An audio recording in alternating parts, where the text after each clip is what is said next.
If you enjoyed this video, be sure to hit that sub button for more amazing content. Now, let's jump straight into the video. What's good, YouTube, and welcome back to the Bofina1 podcast, and it's your host, Bofina1, bringing you guys in another YouTube video / podcast, and today, this is episode 8.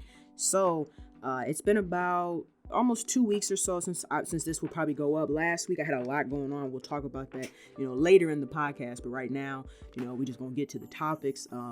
So yeah, appreciate all the support. If you haven't already, please hit that thumbs up button, subscribe, comment, share, as well as I have started back up my vlog channel called Bofina1 Live. Please go check that out. I'm posting a lot of good stuff on there and more to come. Like there'll be cooking videos and a lot of other stuff. So we'll talk about that, towards the end of this podcast. But nonetheless, let's jump straight into it. So number one, and this was, like I said, this podcast would have been out like last week. So I guess some of these topics might be a little bit old. But the first one I wanted to talk about is Chris Brown is disappointed in his album sales.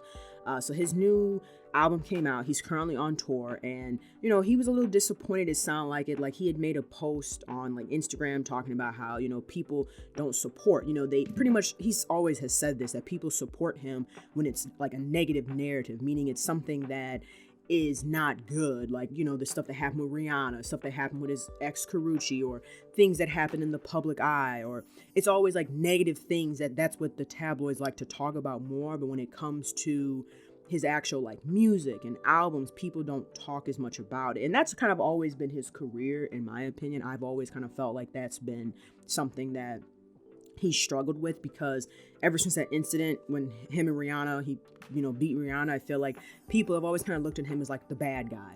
He's always been kind of looked at as this I don't want to say mean person, but I feel like he's always been kind of looked down upon, or looked at as this thug, and then at the same time it's also partially him too. Like let's not get it twisted. At the same time, he's also done things too, I feel like, that have provoked the media, or have provoked the world, all about perception. Like I always say, everything's about perception, how people perceive you. I feel like that's another thing, is that he's done things that have made people look at him in a certain way. And it's been like over and over and over and over again, right? Because me personally, I feel like when he came out, I'm a Chris Brown fan, so like I'm just saying this from a fan's perspective. I feel like when he came back out with his album Fame, they had like two meanings: forgiving all my enemies and fans are my everything.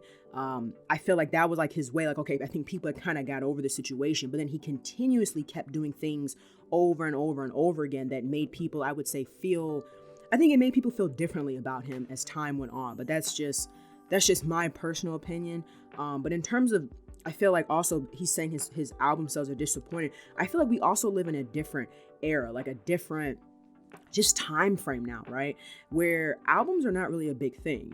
Everything is like streaming wise. So people want to go on YouTube, they want to hear the music, as well as I feel like his body of work is good, meaning like he gives his audience a lot of stuff to listen to.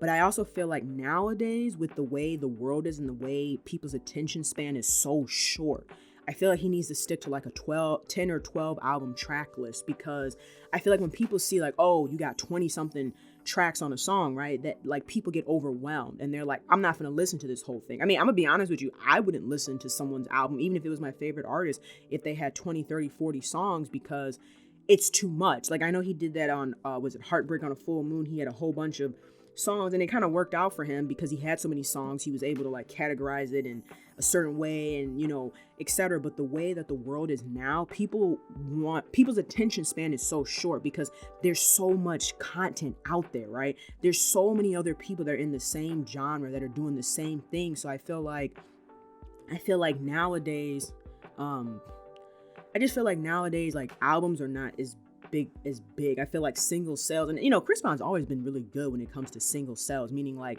hits, like a hook on a song, or he makes a song and it blows up. Like I feel like that's always been his forte, and obviously being a really good performer, but I just feel like in terms of the sales, I could see him being disappointed. But also I heard that they said like on Spotify at midnight it wasn't available. A lot of people were talking, like I know on the Joe Budden show, they were talking about how it wasn't available for people to see it. So like, people that would typically look at albums that come out on Friday, it wasn't available. So it's like, you missed out on some of those people, or potential buyers, potential streamers, whatever the case is.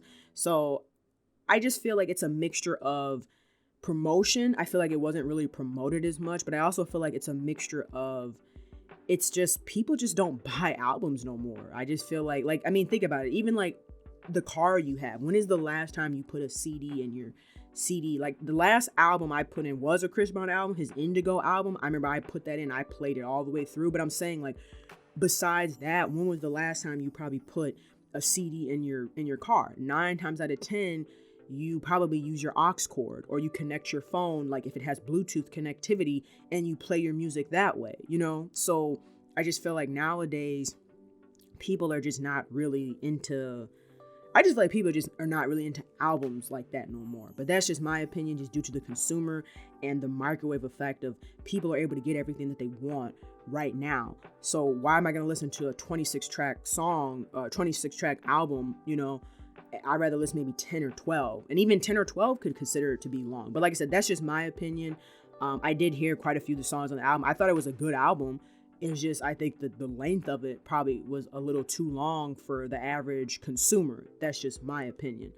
And so switching gears, I want to move on to the next topic, and I guess it kind of ties into what I just finished talking about, and that is, you know, our platforms being overly saturated. So like kind of what we talked about how, you know, artists release albums and like their album sales are not doing so good, but a lot of that has to do with because there's so many artists out there doing the same thing. There's so much content now, you know, because you can do everything literally at home. I mean, people literally have in-house studios where they make songs and then they upload them. That's why so many people are able to be independent. I mean, look at like NBA Youngboy, you know, he's with a record label, but I'm making the point, like, he makes a lot of music because he probably has like an in-house studio and he can record, you know what I'm saying? Like a lot of people can do a lot more than what they used to be able to do back in the day. So in a sense, with all that what do you call it? With all that saturation, you know, whether it's YouTube, Twitter, Twitch, TikTok, whatever, is it hard to gain exposure, right? Is it hard to break out of that bubble of people being in your in the same niche as you, right? And I do think some of these platforms are overly saturated, you know, like I think YouTube is definitely one. YouTube's been around for, you know, quite some time, and a lot of people are doing a lot of the same stuff, and it's hard for people to kind of break out of that bubble. Like I remember I was watching a video the other day, Roberto Blake. He's the guy that I've watched for quite some time when it comes to YouTube videos, because I just feel like he gives really good, you know, insights on why your channel may not be performing as well, why it could be performing better, you know, etc. And I feel like one of the things he always talked about is like people's thumbnail, their titles and their thumbnails. Like your tags matter, but the biggest thing is your title and your thumbnails. Are people looking up what you're talking about, and then your thumbnail, because your thumbnail essentially is a first impressions, right? It's what people see. So if they look at the thumbnail and it's not what people want to see, then they're not going to click on it. You know, it's almost like anything. It's like when you go to a store, right, and you look at the mannequin. If the mannequin is not packaged, meaning like it doesn't look a certain way, how the clothes are fitting on it, you're probably gonna be less likely to try it on than if it's just sitting on a rack, right? So everything is all about like packaging, you know, everything has to kind of flow together. Everything has to be put together. So I do believe that platforms are overly saturated, but you are still hearing about people being able to break out of their situation. You are still hearing about people being able to be that 1%. And a lot of time, I think when people say, oh, everything is saturated, they can't grow. Because I've learned this as I've been on YouTube. I've learned that making better thumbnails gets you more views. I've learned that certain lighting, certain times of the day in which you upload, etc. All that stuff makes a difference when it comes to creating content on this platform. But the biggest thing that I've learned is consistency, right? So that's like kind of the next thing that I'm talking about. You know, consistency. You have to be consistent. You have to try and push out as much content as you can. And that's not to say that, and that kind of ties into my other topic I was going to talk about, you know, is quality better than quantity? It doesn't mean that you necessarily have to just throw out garbage. You have to put things that, you know, are really bad out. But consistency is a big thing, because a lot of people will say, oh, I'm starting a YouTube channel, and they'll post 5 videos and then they're like, oh, why am I not booming? Why is my channel not getting traction? Well, it's like you haven't put in enough work to really make it get traction. So like, for example, my vlog channel, I started back up, right? I've been kind of studying, you know, the vlog type thumbnails and the sites people use. And, my click-through rate is through the roof. Like it's at 15%. I'm getting actually more views on my vlog channel than I am on my main channel. Because one, people are nosy and they want to know a lot about your life. That's just kind of how people are.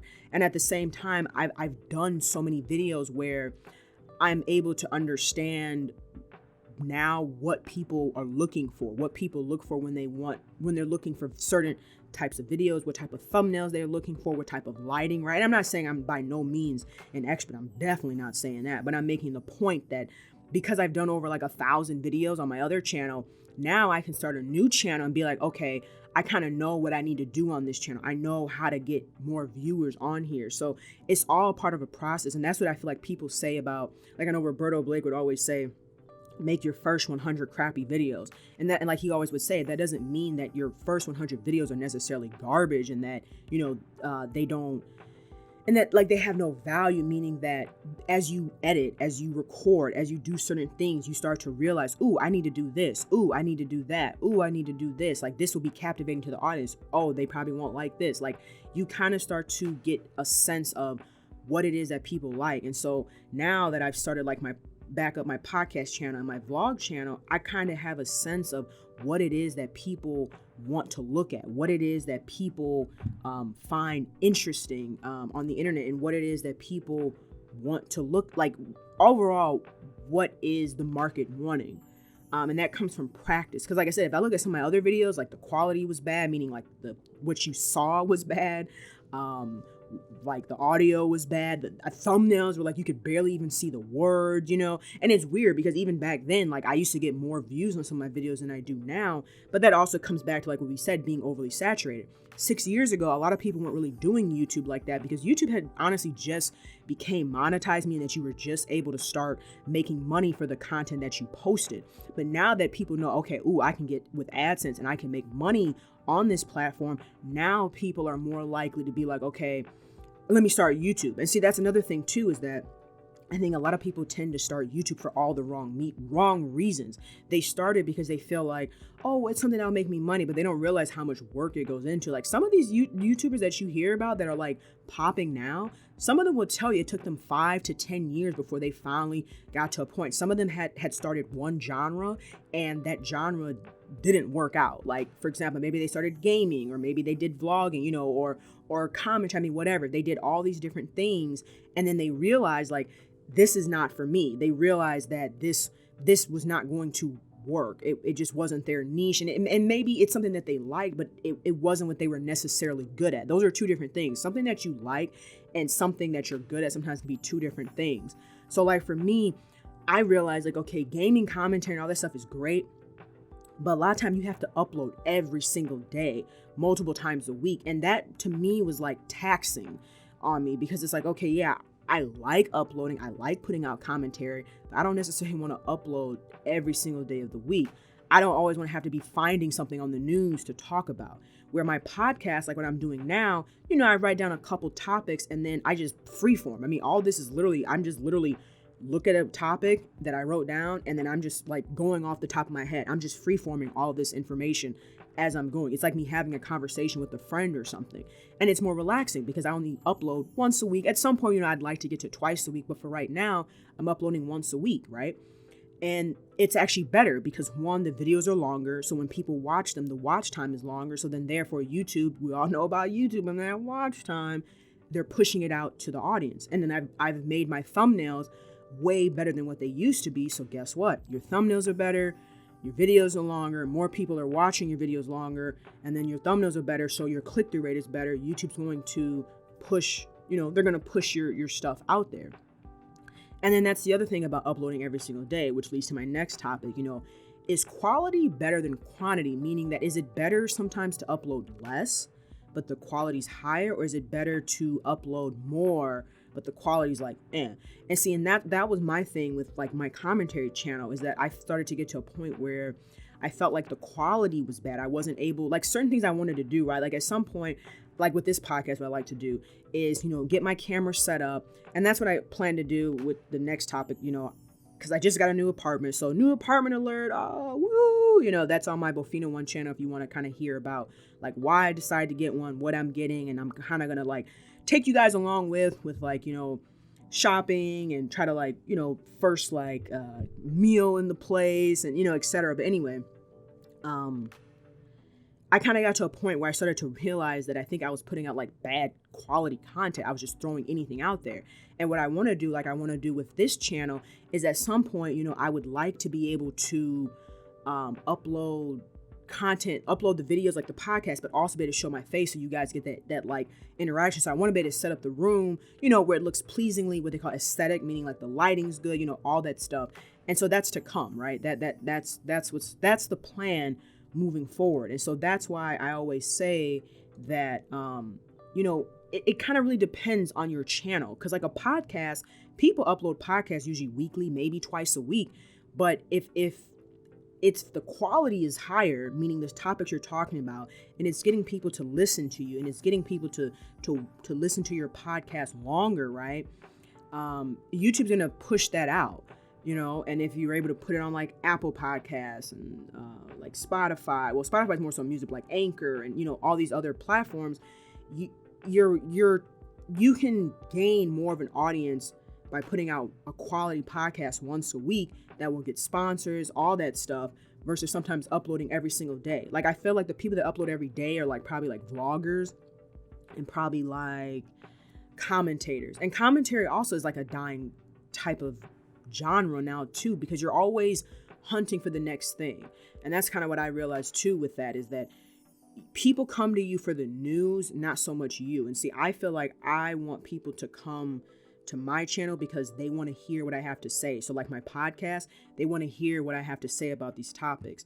When it comes to my life, they want to know about my life. You know what I'm saying? Like people want to come for me, not because of the things that I do or the things that I talk about, because to me, that's the biggest organic type of growth I feel like that you can have, or the biggest flex is that, hey, people like you so much that you could literally be sitting in your room and talking about, I don't know, what you ate for dinner, and people enjoy that more than you talking about the news. You know what I'm saying? So that's just how I feel. And then I guess pretty much last but not least is, like I mentioned, I did get a new apartment. I did just sign the lease with my boyfriend about 2 weeks ago or so. So that video is on my vlog channel, Bofina1 Life.